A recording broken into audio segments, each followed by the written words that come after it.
Stori yetu inaanza hapa shuleni. Kulikuwa kuna mwanafunzi mmoja ambaye anaitwa Olivia. Huyu ni mwanafunzi mwema sana katika hii shule. Hasa huko upande wa pili kulikuwa kuna wanafunzi wengine ambao ni watukutu walikuwa wanavuta sigara.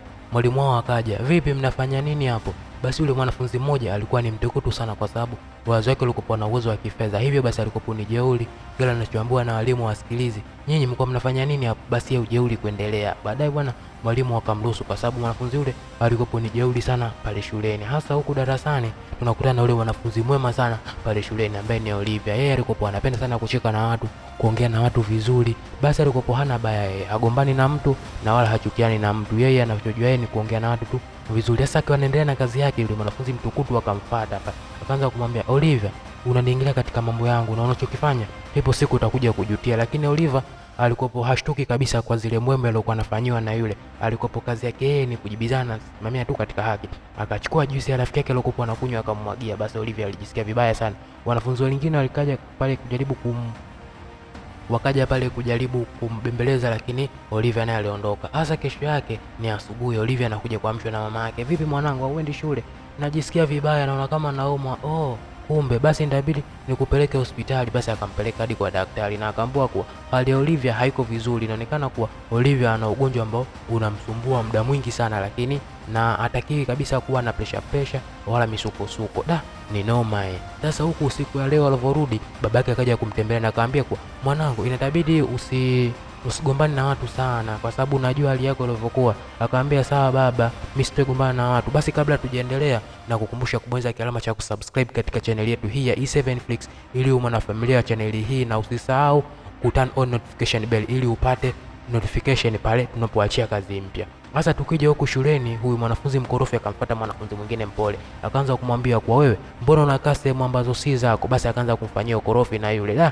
Kikweli nauma sana. Pale bwana Oliver akafika akamwambia, "Wewe unafanya kitu gani hapo? Na wewe usiniingie katika mambo yangu." Basi wakaanza mtafaruku. Olivia anachosimamia yeye kwa wanafunzi wote wa shule ni sawa. Hivyo basi hakuna mwanafunzi ambaye anaweza kumuonea mwenzie. Akamwambia kuwa, "Nenda darasani, huwa kufanya lolote." Basi akatoka pale. Basi Olivia naye akawa anataka kutoka. Basi yule mwanafunzi mkorofi akawa anamwambia kuwa, "Hapa utoki." Basi Olivia pale naye akajitahidi pale kwa sababu unajua naye Olivia ni mkorofi, kusukumizana wakasukumizana wote. Mwisho wa siku Olivia akaondoka. Alipotoka pale akaja huko darasani kwa yule mwanafunzi aliyekuwa anaonewa. Akamwambia kuwa, "Vipi, kumbe unajua kuimba?" "Najua kuimba. Mimi nataka niungane na wewe, lakini kuna kitu kimoja ambacho inatabidi sana nikusihi. Shule hii wote wanafunzi ni sawa. Hivi basi hakuna mtu yoyote ambaye atakuonea hapa shuleni ikiwa mimi nipo. Hata kama mimi sipokuwepo basi ujue msimamo huo." "Basi sawa, basi tunaweza tukakaa wote tuanze kuimba." Basi wakakaa pale wakaanza kuimba. Sasa huko upande wa pili bwana Olivia alikuwa amekuja hapo kupumzika kula. Kama unavyojua bwana, mida ya saa 4 shuleni. Akaja rafiki yake pendwa sana na akaanza kumwambia kuwa, "Rafiki yangu Olivia, hivi kitu unachokifanya unakiona kipo sawa kweli? Unajua kabisa wewe hali yako ilivyo, afu unataka kugombana na yule mkorofi wa shule. Afu yule pale baba yake ana uwezo kwa sababu yeye ndo ameisponsor hii shule. Hivyo basi yeye hawezi kufanya chochote na walimu." Olivia akasema kuwa, "Hata kama hivyo lakini mimi kumbuka nina scholarship hapa shuleni na nina udhamini. Hivyo usiogopi lolote na kuwa watu wote sisi ni sawa." Basi ikawa vile pale. Rafiki yake akamwambia, "Basi sawa, lakini kumbuka hali yako jinsi ilivyo." Akamwambia, "Hata kama hali yangu hainizuii mimi kufanya jambo lolote zuri." Basi rafiki yake akasema, "Basi sawa, kama ni hivyo basi naomba hata juisi na mikate na mimi nile." Hapo upati kitu, kama umekuja kwa ajili yako wewe nenda tu." Olivia kina mnafanya alikuwa ni mchoro, lakini tena unajua tena ni marafiki. Basi akakutana na mshikaji mwingine ambaye anaitwa Matilda. Alijaribu kumuuliza, "Hapa kuna kitu hapa anakiona kuhusu yule mshikaji." "Yule mshikaji vipi?" Akasema, "Yule bwana achana naye. Mimi siku nataka niongee naye, achana naye bwana." Basi akawa anamkataza. Sasa aliporudi huku nyumbani, akawa anamhadithia mama yake hali nzima ilivyotokea kule shuleni. Kwa hiyo inamaanisha mwanangu, kumbe wewe ndio upo hivyo. Hautaki kabisa shida. Mama, mimi sitaki shida." Alianza kunisukumiza na mimi nikamsukumiza. "Basi sawa mwanangu, lakini ujue hali yako jinsi ilivyo. Hivi basi usijiingize katika makesi sana." "Sawa mama." Basi huko upande wa pili kulikuwa kuna huyu mwamba ambaye sisi tutamuita kwa jina la Jackson. Lakini jina lake lenyewe sio Jackson, lakini kwetu sisi tumemtunga tu anaitwa Jackson. Jackson alikuwa amekaa hapa na mawazo kibao. Rafiki yake akafika. Akamwambia, "Vipi, bado una mawazo?" "Hamna bwana, mimi napenda tu kukaa peke yangu." Kumbe unapenda kukaa peke yako. Basi sawa, lakini itabidi usiwe na mawazo." Sasa huko upande wa pili juu, bibi wetu alikuwa anampiga jicho. Pale rafiki yake akafika akasema, "Vipi, unamwangalia yule kijana?" "Namwangalia kwa sababu muda wote anapenda sana kukaa peke yake." Sasa alikuwa anatamani sana ninampa company. Akasema, "Achana naye bwana. Mimi nataka nikampe company." "Achana naye bwana." "Au sio?" Haya bwana. Sasa huku library yule mwamba Jackson akawa ameingia library pale kujisomea. Na huyu bibi hapa mkorofi wa shuleni akamfuata akamwambia, "Ni wewe nakuona sana unapenda kukaa peke yako muda mwingi sana ukiwa nje peke yako, kwa hiyo library peke yako, basi nilikuwa nakuomba tuwe na kampani moja mimi naye, kwa sababu hata sehemu tunazokaa ni sehemu moja, hivyo basi naomba tuna kampani. Lakini mwamba halikupo, hatishiki kabisa na wala hashtuke, anaambia kwa hamna, asante, mimi wala sihitaji.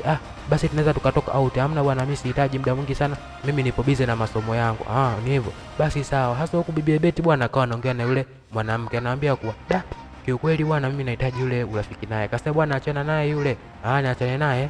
Haya bwana, sawa. Alikopo anaambiwa akae mbali na urafiki yake. Sasa huyu mwamba Jackson alivyokuwa anarudi nyumbani, babake akamwambia vipi, mbona umenisalimia peke yangu, babako hajamsalimia? Msalimie. Basi akasalimiana pale na mama yake, lakini kitu ambacho tukijui, inaonekana kama kuna mtafaruku mmoja hivi ambao sisi hapa hatuuelewi, lakini tutaujua tu. Sasa hapa tulipofika muda wa kula, wanamwambia vipi, njoo ujiunge na sisi basi tule. Hamna bwana, mimi nimeshiba, nahitaji tu kwenda kusoma.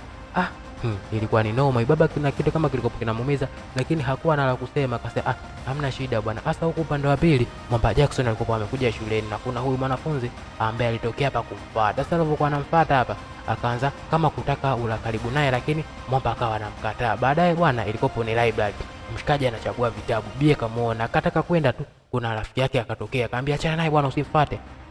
Huyo anaonekana kama anamkataza bibie asiwe karibu na huyo mwamba. Sasa baadaye mwamba akiwa amekaa anajisomea, yule bibie alikuwa anamkataza mwenzake, akamfuata na kwanza kuongea naye, vipi tunaweza tukaa marafiki? Basi mwamba hakuwa na yeye, na akasema basi sawa, tunaweza tukaa marafiki. Alivyomwona tu bibi Oliver anakuja, akamshika na begani, akamwambia basi sawa, itaendelea hivyo. Basi mwamba nadhani ni urafiki wa kawaida tu, lakini huyu bibie kama ana lake jambo. Sasa baadaye alipotoka pale, akamfuata Oliver, akamwambia wewe umenikataza mimi kuwa na urafiki naye, lakini mbona unakuwa na urafiki naye? Hamna bwana, mimi sikuwaza hilo, na yule pale ananipenda mimi, hakupendi wewe. Basi akawa anajipakulia minyama kwa mwamba anampenda yeye, kumbe hata yeye mwenyewe hapendwi bwana. Ni shida hii. Sasa huko upande wa pili bwana, bibi Oliver na huyu mwamba alikuwa amekaa hapa, kuna kitu alikuwa anasubiri, lakini mwisho wa siku inabidi waondoke. Sasa baadaye akaenda kukutana na yule rafiki yake na Oliver, anamshauri asiwe karibu na huyu mwamba. Akawa anasema kwa naona umeondoka pale, hata kuniaga hujaniaga, kwani ni lazima mimi kuaga? Kwani ni nani yangu? Wewe si rafiki yangu tu, mimi sina lazima huo.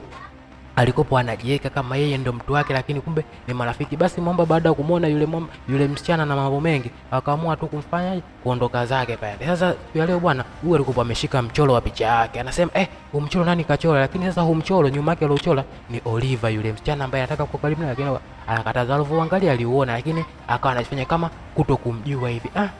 Mchoro ni mzuri sana, anaonekana kauchora mwanamke. Akaondoka pale na kujifanya ajue. Akaja mshikaji mwingine, akasema vipi, muonaje mchoro? Mchoro mzuri kwa kweli.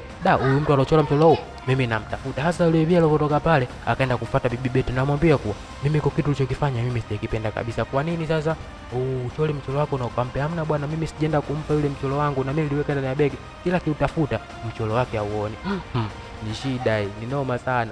Yaani mwamba alikopo anachora mchoro na ubibie, lakini kumbe mchoro wake hamna. Basi bibi akawa analia wivu na kusema kwa anataka kuibiwa mtu wake bwana. Sasa siku ya leo bibi Beti kifua kilikopo kimshika kama unavyojua tena, anaumwa. Alikuwa anapiga kelele pale mwamba, basi akafika hapa akamwambia vipi, shida ni nini? Nauma kifua, lakini naona kama nitakuwa sawa siku za karibuni. Basi twende huko. Akataka kumpeleka, akakumbuka kuwa yule rafiki yake anamkatazaga sana, akamwambia hamna bwana, mimi siwezi nikaendelea, lakini unaonekana unaumwa wewe. Hata kama lakini nishakuwa sawa tayari. Basi asante. Basi na hii bwana ndio inakuwa mwisho wa sehemu yetu ya kwanza. Sehemu yetu ya pili inatoka kesho. Hivyo basi bonyeza kialama cha kusubscribe ili uwe wa kwanza kuipata sehemu ya pili kesho saa 4 mapema. Sehemu ya pili inakuja. Asante sana, shukrani na chao. Ulikuwa na mimi hapa Saif Mastori. Bye.